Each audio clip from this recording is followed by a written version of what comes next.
So before I begin, I'd like to just say briefly how this is going to work and like what the structure of the event will be. So I'm going to talk for about 30 minutes, hopefully. Let us see whether I can keep it to that.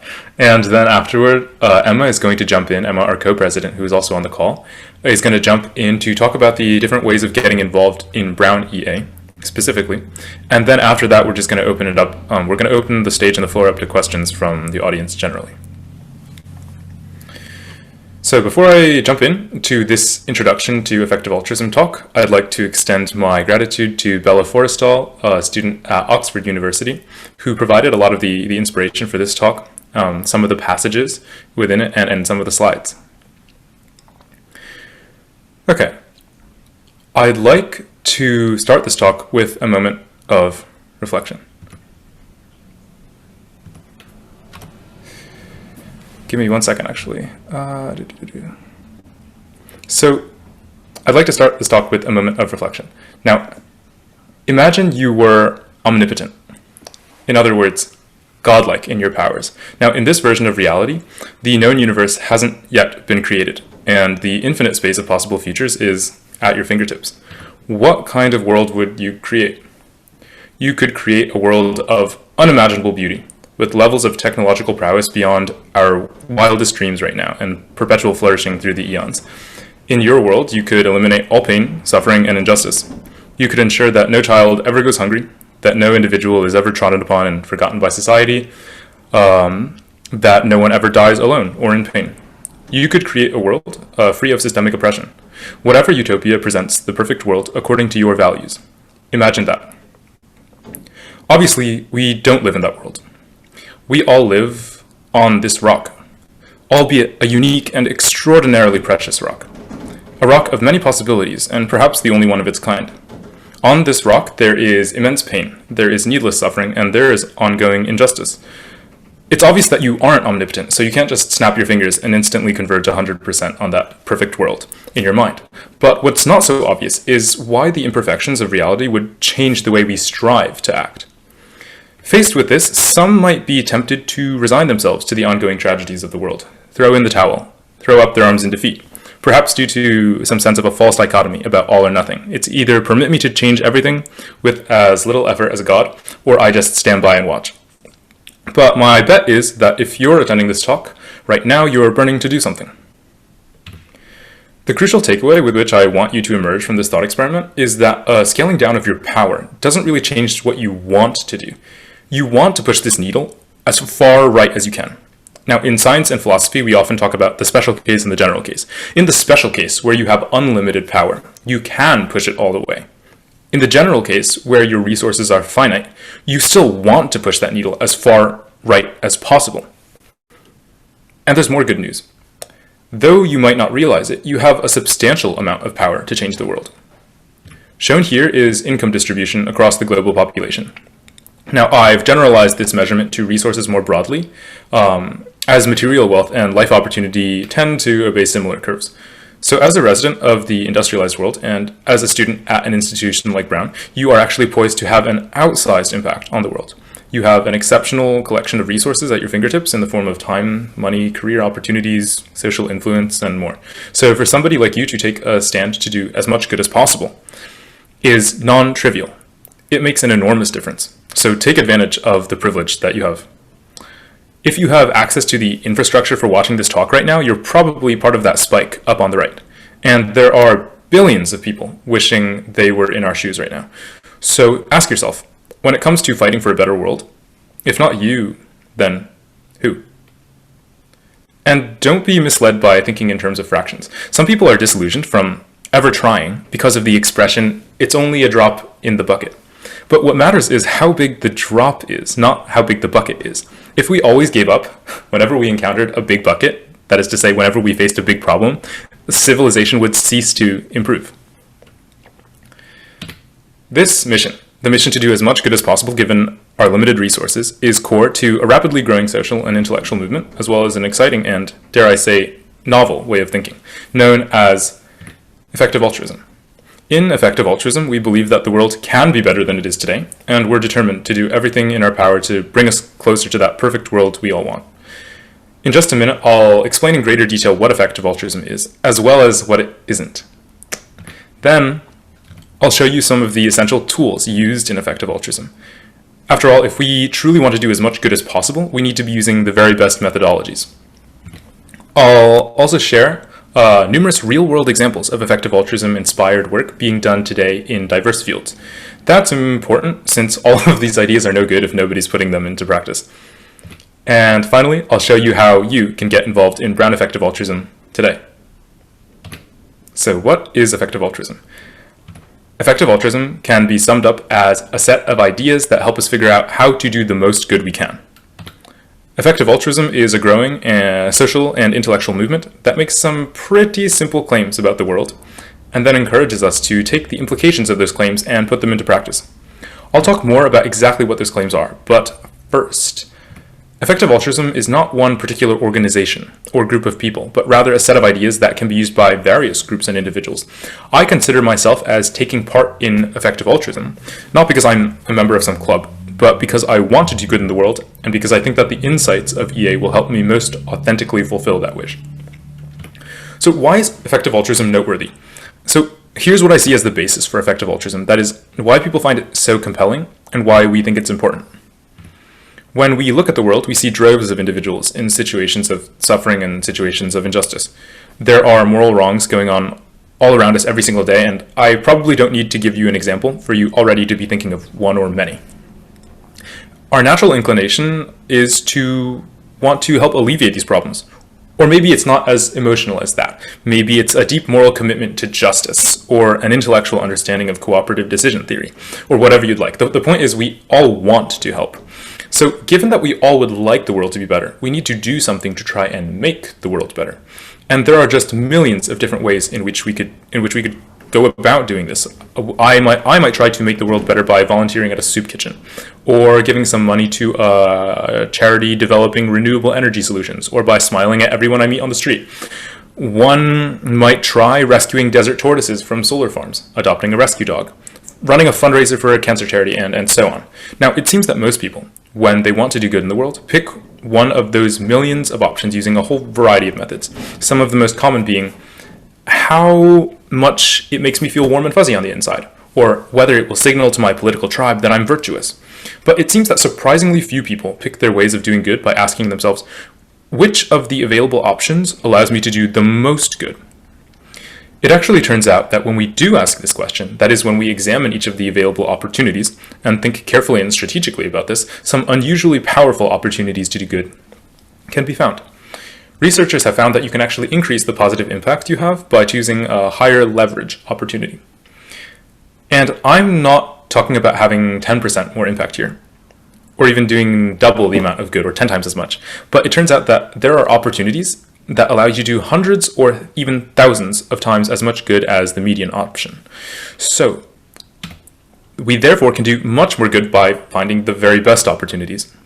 Now, you might find this surprising. How can there be so much difference among efforts all trying to do the same thing? Trying to do good.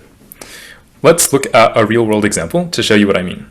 I'm going to talk in a moment about how researchers in effective altruism compare opportunities between all sorts of cause areas. But to keep things simple for now, let's look at an example that focuses on different ways of solving the problem in just one cause area: HIV/AIDS. How ought we to go about helping individuals who suffer from or are at risk of HIV/AIDS? Well, here are 5 interventions that experts in global health use to help people at risk or suffering from. They are antiretroviral therapy, surgical treatment for Kaposi sarcoma, prevention of transmission during pregnancy, education for high-risk groups, and condom distribution. Now, imagine for a moment that you've got some fixed budget to spend on helping people suffering from or at risk of HIV/AIDS, and you can allocate it among these methods. How would you allocate it? How would you decide how to allocate it? Do you think your decision even matters? And is it really worth spending more time and research funds trying to choose? Now, let's look at how much good these interventions do based on statistical evidence. These data are from a paper by Dr. Toby Ord, which I'd be glad to send to you if you're interested. I'm also quite pleased to say that in the effective altruism community, there's a fierce dedication to fact-checking and citation. It's definitely a stark juxtaposition to the modern politics playing out on social media. So this graph looks at the cost effectiveness of the intervention. So if you spent $1,000 of your imaginary budget on this surgery, this is how many years of life it would save. Now, that's not bad, but when we compare it to the next intervention, we can see that antiretroviral therapy is much more cost-effective. The next intervention is more cost-effective again, more than twice as many years of life saved. Condom distribution looks even better. If you spend $1,000 on distributing condoms, you can expect to save about 12 years of life. But our final intervention is about twice as good again. Now, if we look back at the first option, its effect is indistinguishable. Were you surprised? Condom distribution is an intervention you might commonly think of to help people at risk of HIV/AIDS, but it's about half as cost-effective as the best option available to us. Even more surprisingly, the least effective HIV/AIDS intervention does less than 0.1% as much good per dollar as the most effective. Put another way, the best of these interventions is about 1,400 times as cost-effective as the least good. If that doesn't seem like a lot to you, you maybe should think about what this means. We have limited resources, so if we choose to fund methods of helping people that aren't as good as the best one, in practical terms, this can mean thousands or millions of additional deaths, depending on how much funding we're talking here. The surprising fact about this surprising fact means that the process of evaluation and prioritization should actually be central to our altruistic efforts. Now I want to share a very personal example. When I was in middle school, we had these guest speaker assemblies, as I'm sure many of you also had. And at one of these events, we were addressed by some people from the Seeing Eye, which is a nonprofit and a school that collects donations and trains guide dogs for the blind. After a lengthy presentation adorned with many pictures of cute dogs that were actually irrelevant from the cause of helping the blind, we were told how meaningful this program was and encouraged to donate.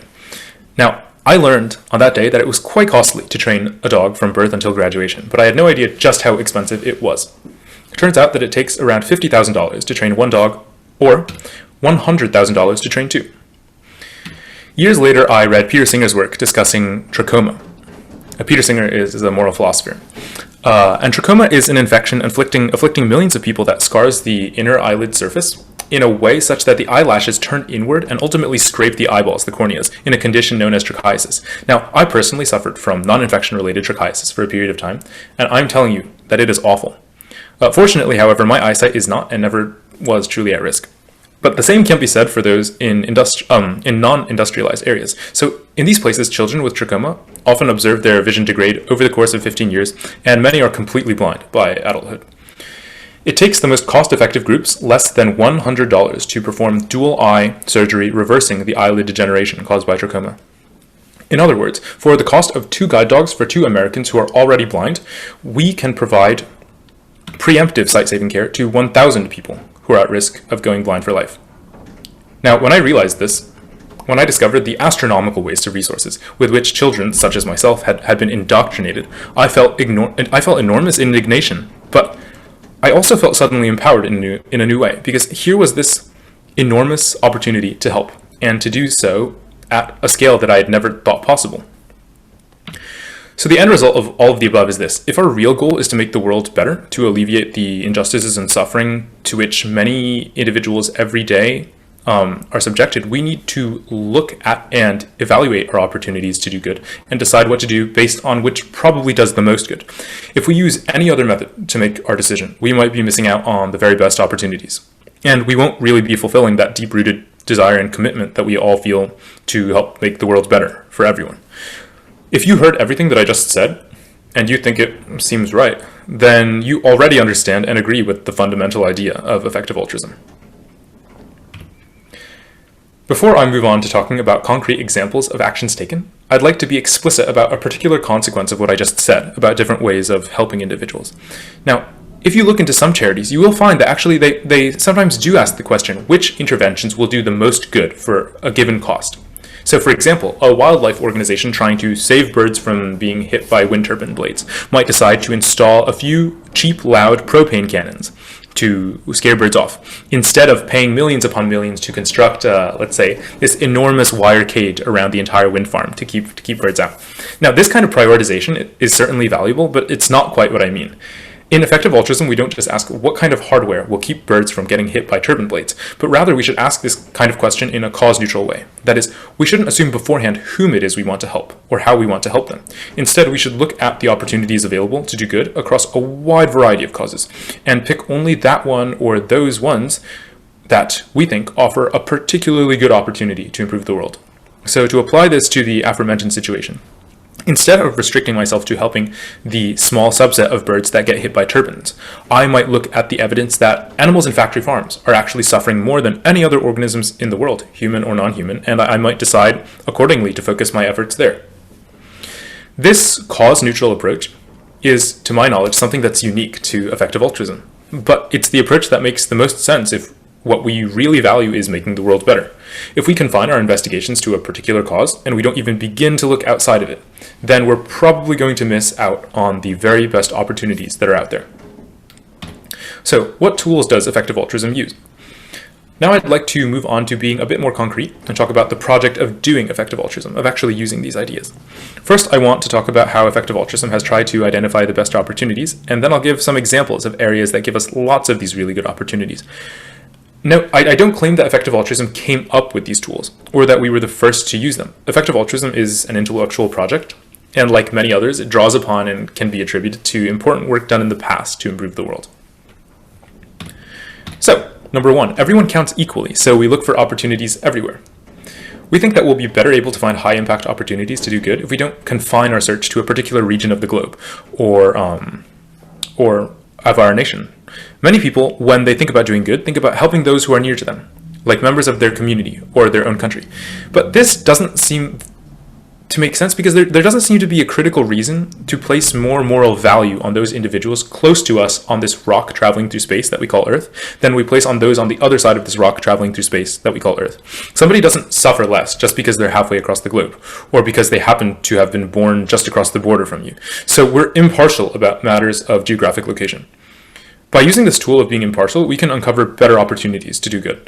Now, one reason is that it turns out that if you live in an industrialized country, which you probably do, especially if you're on campus, meaning that you definitely are, then about all the really affordable and cost-effective options to improve living, the proverbial low-hanging fruit, have already been addressed. This is because industrialized countries already have much more health infrastructure and also generally higher government spending on public health and welfare. So the only ways left to make our lives better are comparatively much more difficult and very expensive.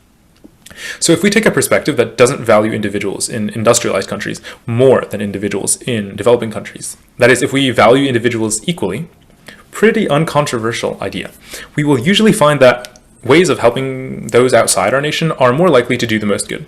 So looking for opportunities everywhere, and not just in our own countries, is a really valuable tool for effective altruism. 2, we compare the effects of interventions using quantitative methods. Now, some people are viscerally put off by this idea of using quantitative tools to figure out what the best action to take is.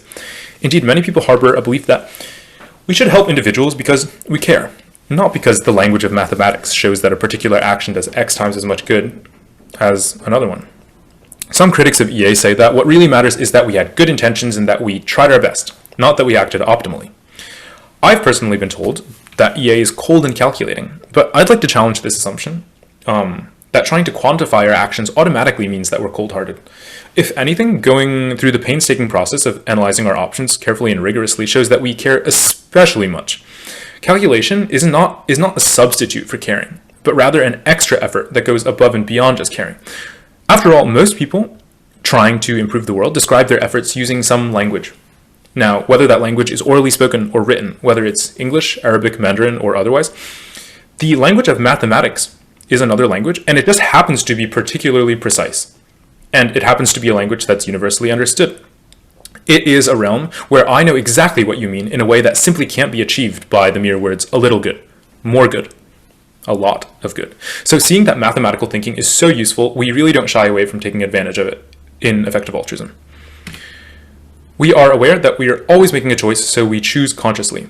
So one common way in which we understand the project of EA is that we are trying to do good in a world where we have limited resources. So we have to make choices about which problems we're going to try to solve and on which we try to focus. This means conscientiously and honestly choosing what we think is the very best thing to work on.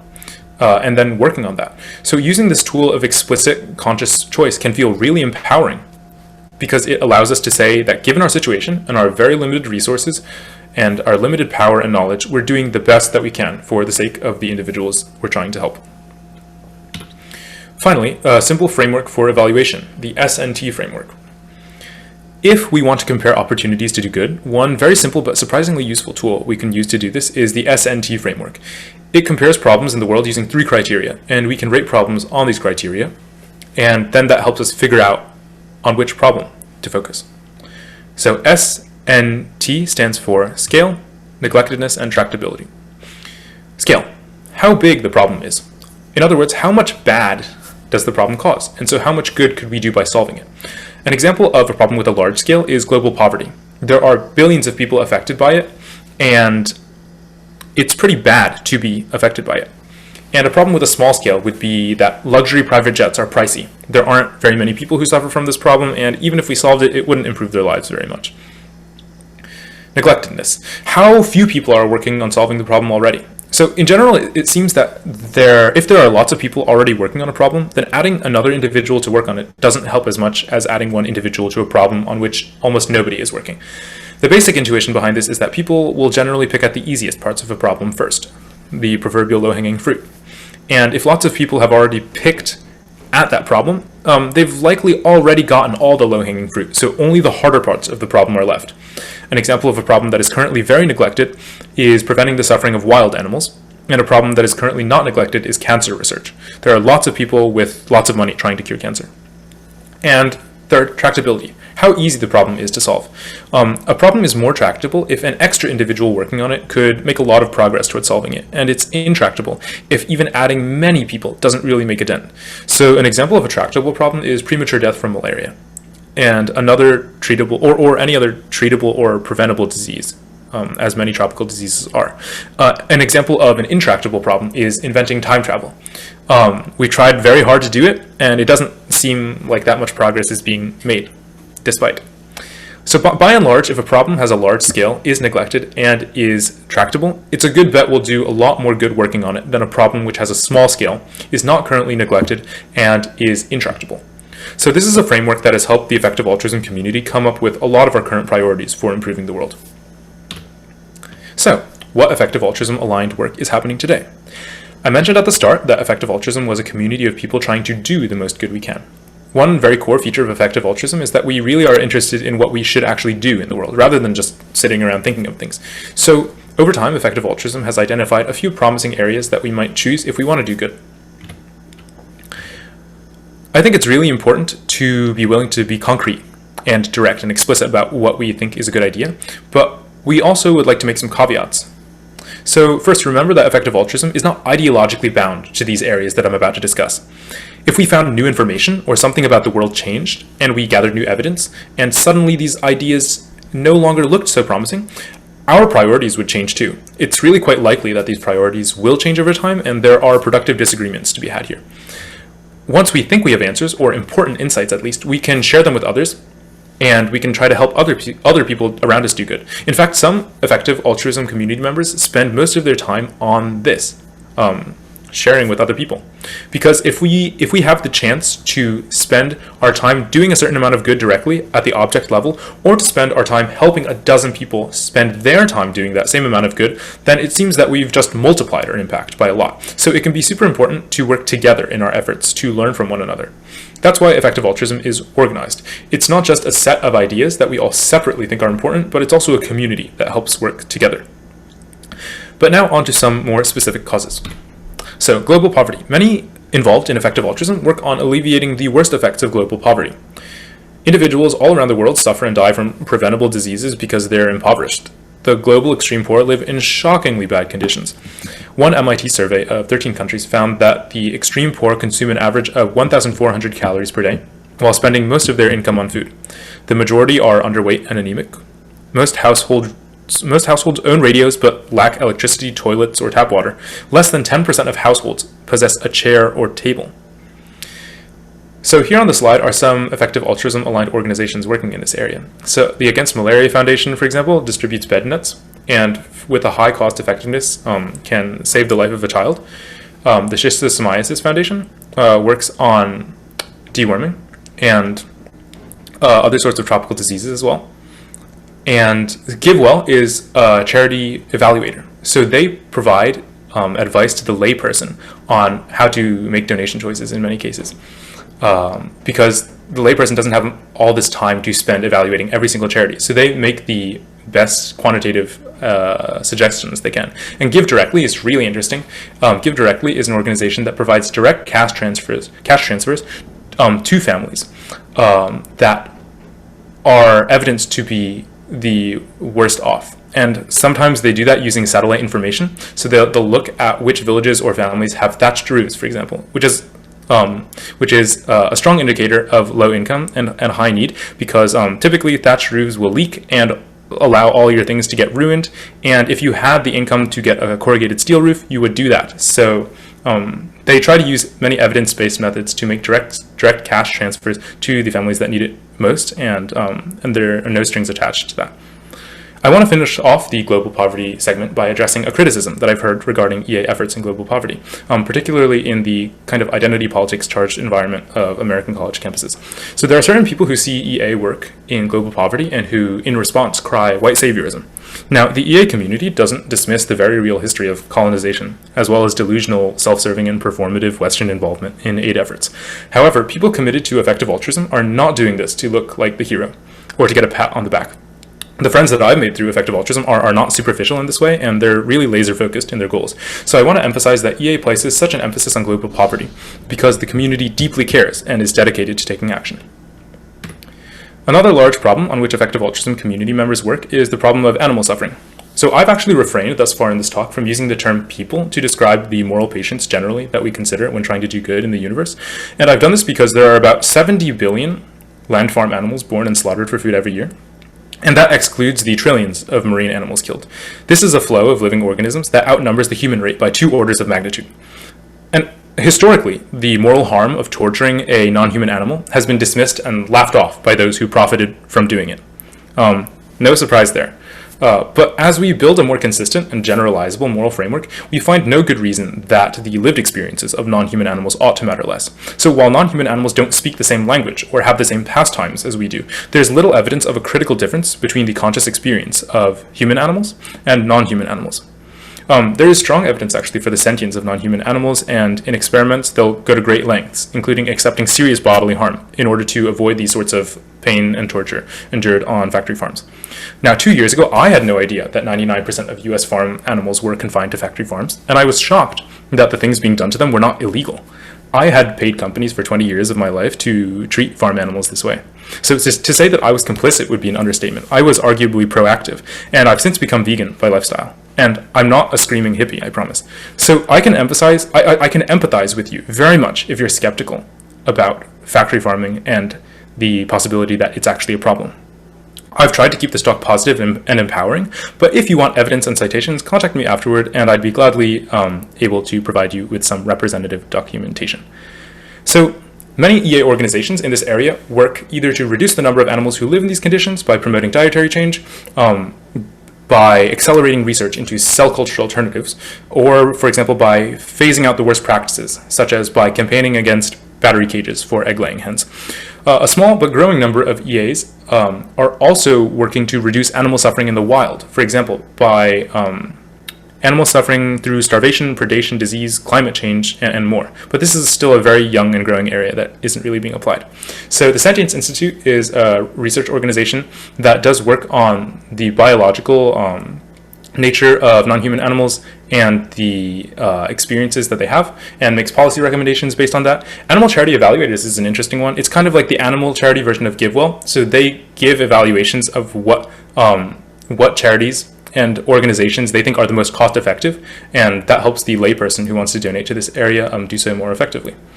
The Good Food Institute is led by this superstar advocate named Bruce Friedrich. I really love the guy. He has many interesting podcasts, both like on Vox and on 80,000 Hours. Highly recommend you listen to that. And Mercy for Animals does undercover investigations into factory farm conditions. The CEO of Mercy for Animals, Leah Garces, was actually a guest speaker whom we had over last year in pre-COVID times. So yeah, we have like a whole variety of experts also come in from these fields to speak at Brown. Great. And the last set of causes that I want to mention is this third major category of reducing catastrophic risks from emerging technologies. So to improve the chance of humanity's survival and flourishing, this seems like a good thing to do. This is a very large topic that could be a talk in itself, but to briefly explain, there are some technologies, such as nuclear weapons, CRISPR genetic engineering, and perhaps artificial intelligence, that, if misused, could extinguish all the future potential of human civilization forever. So imagine the most beautiful sight you've ever seen. Think about the happiest day of your life, about the feeling of cherishing those you love the most. 1 quadrillion people could have the chance to experience these wonderful things if humanity can coordinate and take the necessary precautions to get through this especially harrowing time of emerging technologies. And that 1 quadrillion is a low estimate. It would be an astronomical waste for us to goof right now and lose all of that. So some people working on trying to make sure that these technologies are, some people are working on making sure they're developed safely so that we don't end up causing irrevocable harm to our entire long-term potential. Also, some work is being done on catastrophes which are unlikely to wipe us out entirely, but which would still cause a lot of suffering or condemn us to a permanently uncivilized existence. So, in fact, those in effective altruism have been warning about the dangers of a global pandemic for years now, because it could be one of those events. To give you an idea of the neglectedness of this area, the Global Biological Weapons Convention has an annual budget of $1.4 million. That's about half the annual budget of the average McDonald's restaurant. I think that number speaks for itself. I think Dr. Toby Ord also mentions in his work, The Precipice, that while it's difficult to precisely measure our global spending on existential risk, because it's kind of vague and amorphous and intergovernmental, we can state with confidence, though, that humanity spends more money on ice cream every year than on ensuring the technologies that we develop don't destroy us. So recognizing that you all are smart people, I don't think that I need to say more for you to see that this area is woefully neglected. So here are some EA organizations working on this area. So the Future of Humanity Institute is a research body at Oxford Center for the Study of Existential Risk, kind of self-explanatory. It's kind of analogous and similar at Cambridge. OpenAI works on the safe and responsible development of artificial intelligence.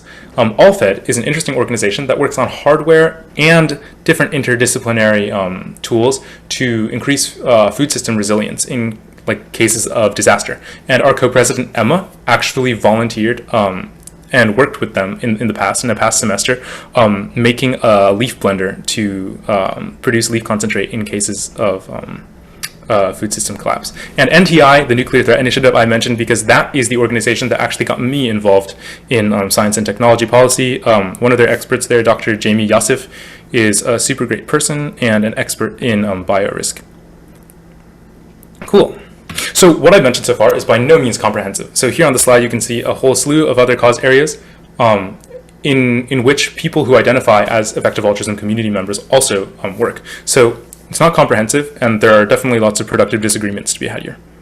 So when all is said and done, here's what I hope you've taken away today. We all want to do good, but we don't adequately fulfill that desire when we're just unreflective about our altruistic efforts. We should use an evaluative framework that seeks to help the most individuals to the greatest extent we possibly can.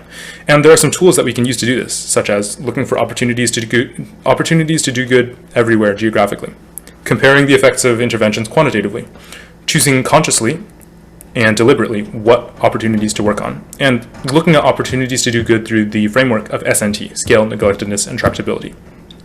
When we take this effective altruist perspective, we might end up working on a whole wide variety of problems, and more research is always being done to see if there's anything we're missing out on. However, there are already some pretty promising ideas that I've discussed in this talk that would allow us to save or improve the lives of billions if we get this right.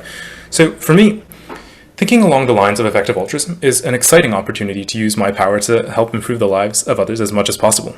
And for all of us, it's an opportunity to most authentically fulfill our commitment to making the world a better place and to bring our actions in line with our deeply held beliefs. If you've ever felt sadness, pity, regret, or shame when confronted with the suffering that surrounds you in the world, and you wished there was something you could do to help, then you've already taken the first step toward thinking using EA. But the opportunities presented by effective altruism also encourage us to feel excitement, determination, drive, and optimism that there really is something we can do to help. The world might seem increasingly full of problems, but we have the tools at our disposal. It turns out that there are really ways to improve the world that are many times better than what we might otherwise choose, but we just have to be willing to be conscientious, careful, and honest about our altruistic efforts to make them the most effective they can be. This talk has barely scratched the surface of the content of effective altruism's ideas. I've tried to present you with what I see as the very most important ones, but you may want to learn more. If you do, there are plenty of ways to do that. At this point, I'm going to turn the talk over to Emma Abel, who's going to share more about the involvement opportunities available to you.